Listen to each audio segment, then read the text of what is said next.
This mighty machine sparked a revolution in our use of media. It's a Sony Betamax video cassette recorder from 1979.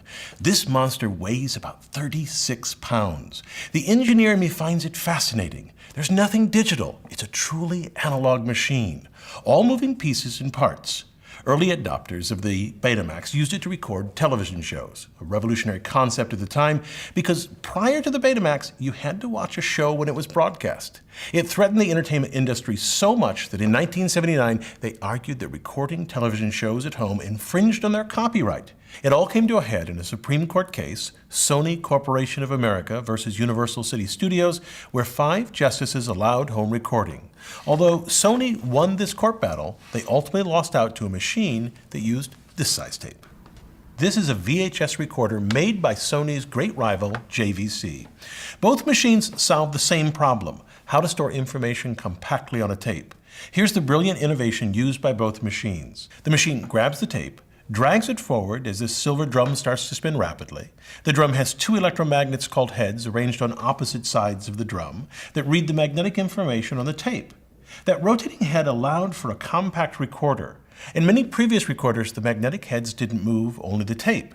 Because there was a limit to how fast the tape could move, it took a lot of tape, about a 7-inch reel, to record an hour, which meant that a movie would need 2 7-inch reels inside a cassette.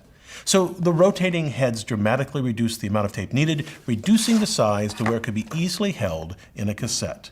So if the machines are so similar, why did Betamax lose to JVC?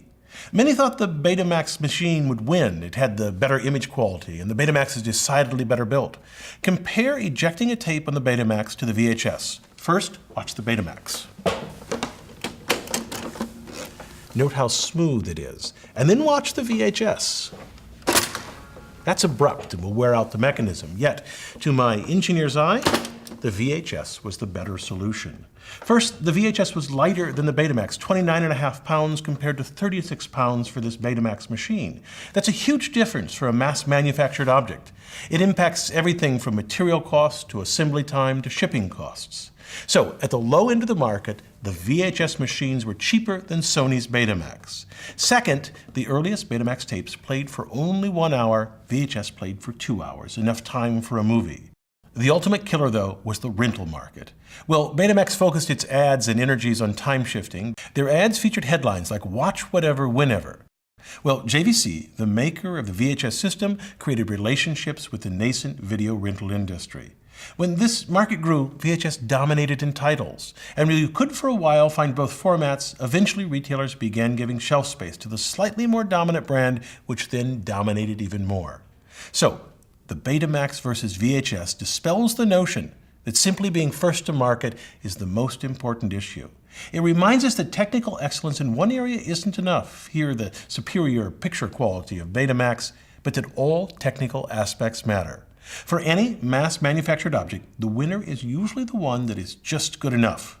I'm Bill Hammack, the Engineer Guy.